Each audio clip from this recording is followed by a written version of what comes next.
Oi, chegamos para mais uma conversa focada num tema essencial que mexe direto com a segurança no trabalho aqui no Brasil: proteção contra incêndios. Oi. Pois é, um assunto super importante, né? Que a gente só costuma lembrar quando já tem fumaça. Mas precisa de atenção o tempo todo. Exatamente.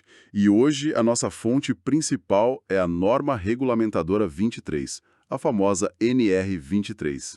Isso mesmo. Ela é antiga, lá de 1978, mas foi sendo atualizada, né? A gente vai olhar para a versão mais recente, que é de 2022. Perfeito. Então, nossa missão aqui é destrinchar essa norma, pegar as diretrizes-chave que ela traz para as empresas do Brasil. O que realmente importa saber sobre prevenção de incêndio no trabalho segundo a NR 23. Vamos lá? Vamos! E é bom começar reforçando, sabe? A NR23 não é só mais uma regra. Ela é tipo um pilar da segurança e saúde no trabalho aqui. Um pilar, certo? Sim, ela define um padrão mínimo. Para todo mundo, viu? Pequeno comércio, indústria gigante, não importa. É uma base para proteger vidas e o patrimônio também. É entendido. Então, vamos para o coração dela. Qual que é o objetivo principal da NR 23? O que ela busca, assim, de forma direta? Olha, o texto é bem claro. O objetivo é estabelecer as medidas de prevenção contra incêndios, nos ambientes de trabalho, claro. Simples, né? Mas com um peso enorme por trás. Exato. Definir todo o foco da norma. E para quem valem essas medidas? Tem alguma empresa, algum tipo de local que fica de fora? Não, aí que está um ponto-chave. A abrangência dela é total. A norma diz que vale para todos os estabelecimentos e locais de trabalho, sem exceção. Todos mesmo? Pequeno, grande, público, privado? Todos. Conforme define a NR1, né? A exigência de prevenir incêndio é universal no contexto do trabalho no Brasil. É tipo requisito básico para funcionar. Ok, se vale para todo mundo, qual é a principal obrigação que a NR 23 joga para as organizações? O que elas têm que fazer, na prática? Bom, a diretriz é: toda organização deve adotar medidas de prevenção. Mas aí vem um detalhe importante de como fazer isso. Qual o detalhe? A NR23 estabelece uma ordem, uma hierarquia. Primeiro, as empresas têm que seguir a legislação estadual sobre segurança contra incêndio, dos bombeiros, geralmente. Ah, a lei do Estado vem primeiro. Sim, e de forma complementar, aí sim seguir as normas técnicas oficiais, tipo as da ABNT, sabe? Interessante isso. Quer dizer que a norma federal, a NR 23, não detalha tudo, mas aponta para outras regras. Por que essa estrutura? É uma estratégia boa, na verdade. As leis estaduais que os corpos de bombeiros cuidam são cruciais, Por quê? porque elas tratam das especificidades, né? Cada prédio é de um jeito, altura, área, para que serve o prédio, se é loja, hospital, fábrica. Entendi. A carga de incêndio, essas coisas técnicas. Isso, coisas que variam muito. A NR23, por ser federal, funciona como um piso nacional de segurança. Ela diz, tem que prevenir, e aí direciona. Olha, os detalhes técnicos você busca na lei do seu estado e nas normas da ABNT. Faz sentido. Então ela garante a obrigação básica para todo mundo. Exato. Mas os detalhes técnicos ficam com quem entende da realidade local e da construção. Perfeito. É uma arquitetura que tenta ser geral, mas sem ser detalhista demais em nível federal. Cria a obrigação e aponta para as fontes certas. Isso evita conflito, garante que a exigência seja adequada para cada caso. É um sistema integrado, então. NR 23 manda fazer, leis estaduais e a ABNT explicam como. Isso. A NR23 é a lei maior que diz você precisa ter segurança e as outras dizem como fazer isso para o seu prédio específico. Claríssimo. Mas olha, prevenir incêndio não é só parede e extintor, né? As pessoas que trabalham ali são fundamentais. Como a NR 23 lida com o fator humano? Ah, ponto crucial! A norma sabe que segurança de verdade depende tanto da estrutura quanto das pessoas saberem o que fazer na hora H. Certo. Por isso, ela obriga a organização a informar todos os trabalhadores sobre algumas coisas essenciais. E que informações são essas? O que todo mundo precisa saber? São 3 pontos principais. Primeiro, como usar corretamente os equipamentos de combate a incêndio. Tipo extintor, o hidrante. Exatamente. Não adianta ter lá se o pessoal não sabe usar ou tem medo de usar, né? Saber pegar um extintor no comecinho do fogo pode mudar tudo. Com certeza. E o segundo ponto? Deve ser sobre o que fazer se o fogo já começou para valer. Isso mesmo. A empresa tem que informar sobre os procedimentos para emergência e para evacuar o local com segurança. Rotas de fuga, ponto de encontro. Sim, conhecer o caminho, saber para onde ir, sair rápido, mas sem pânico, sem atropelo.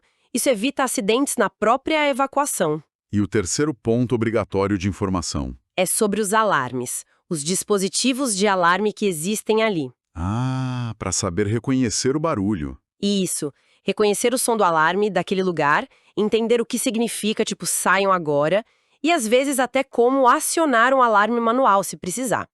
O alarme é o gatilho para tudo começar. Essa parte da informação parece que passa uma parte da responsa para quem trabalha lá, né? Para o conhecimento deles. Qual a importância disso? Não só como alguém para ser protegido pela estrutura, sabe? Mas como parte ativa da resposta. Agentes ativos. Exato. Ao exigir informação, a NR23 aposta que o preparo das pessoas é tão importante quanto ter extintor e porta-corta-fogo. Equipamento bom e saída certa podem não adiantar se o pessoal não souber o que fazer. Entendi. Então, é um investimento nas pessoas para a segurança. Um complemento fundamental à estrutura física. Boa.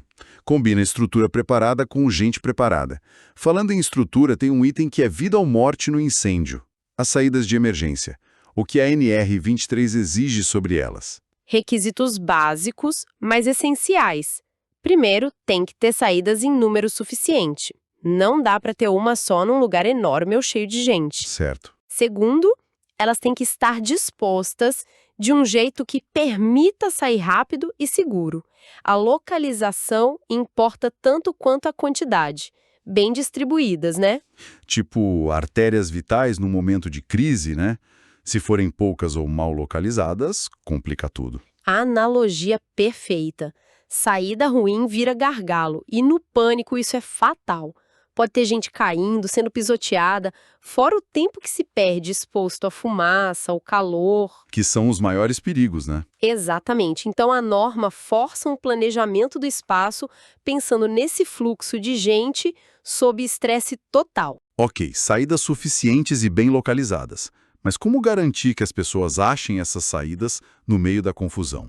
Com fumaça, talvez? Aí entra a sinalização, outro ponto obrigatório. As aberturas, as saídas, os corredores de fuga, tudo tem que ser identificado e sinalizado. Placas indicando a direção? Da lei estadual e das normas técnicas. Geralmente são aquelas placas que brilham no escuro, sabe? Fotoluminescentes ou com luz de emergência. Certo.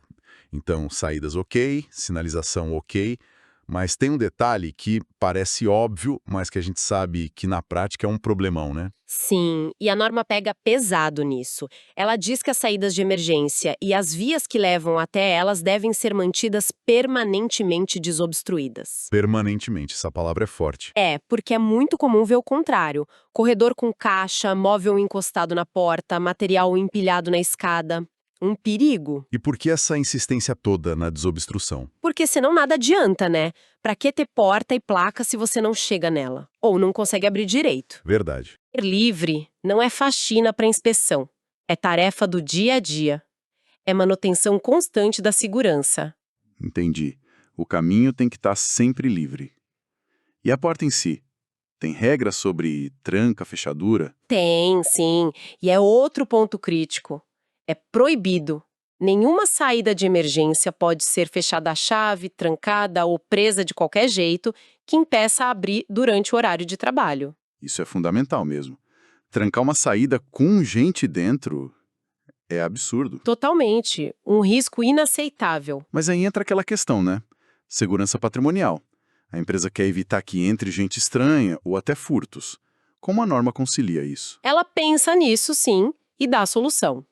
Permite dispositivo de travamento, desde que ele possa ser aberto fácil e imediatamente por dentro. Como assim? Sem precisar de chave, de ferramentas, sem precisar saber um segredo. Tem que ser intuitivo mesmo para alguém desesperado. Ah, tipo aquelas barras que a gente empurra em porta de cinema, de shopping? Exatamente. As barras antipânico são um exemplo clássico. Elas travam para quem está fora, mas qualquer um dentro abre só empurrando.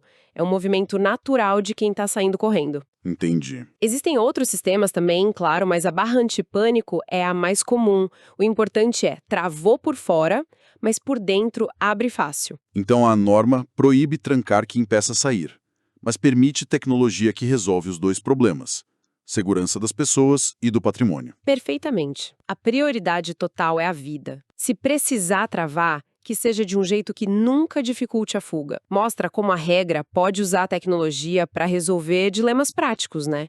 Garantindo sempre a saída rápida e segura. Muito bom. Nossa, são muitos detalhes importantes mesmo nessa NL23. Se a gente fosse resumir o que vimos aqui, quais seriam os pontos-chave? Podemos listar assim, ó. Primeiro, toda empresa no Brasil tem que prevenir incêndio. É obrigação. Ok, Segundo, para saber como fazer, a referência principal são as leis estaduais dos bombeiros e as normas técnicas, tipo a BNT. certo. Terceiro, não basta ter equipamento, tem que informar e treinar os trabalhadores. Uso de equipamento, como evacuar, como funcionam os alarmes. Fundamental. Quarto, saídas de emergência são críticas.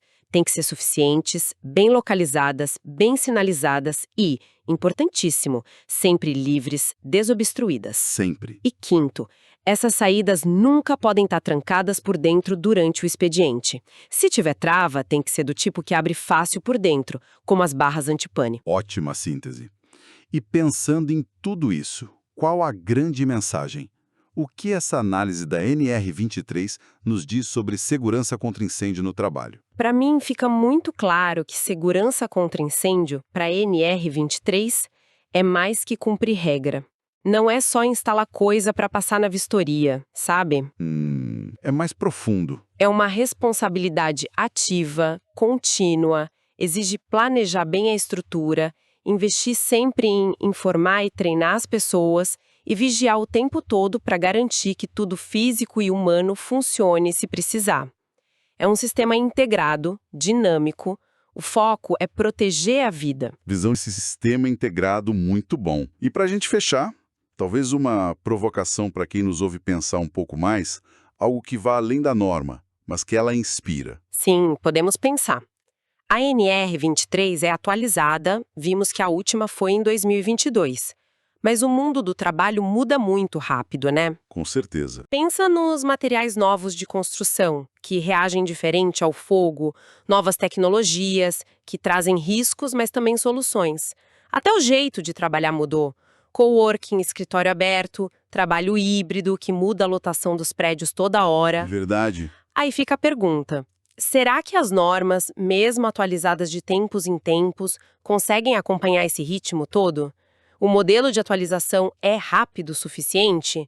Ou a gente precisaria de algo mais flexível? Talvez normas baseadas mais em resultado, em desempenho, e não só em dizer, faça isso ou aquilo. Como garantir que a proteção continue eficaz num cenário que não para de mudar? É um desafio constante, né? Para os reguladores e para as próprias empresas. Excelente ponto para reflexão. Deixa muito claro que segurança não é algo estático, parado no tempo. É um processo, né? De adaptação, de melhoria contínua, exige atenção de todo mundo. Fica essa provocação, então. E com ela, a gente encerra essa nossa conversa focada nos pontos-chave da NR23. Esperamos que tenha ajudado a entender melhor as exigências e, principalmente, a reforçar a importância vital de prevenir incêndios nos locais de trabalho. Cuidar da segurança é, no fim das contas, cuidar uns dos outros. Até a próxima!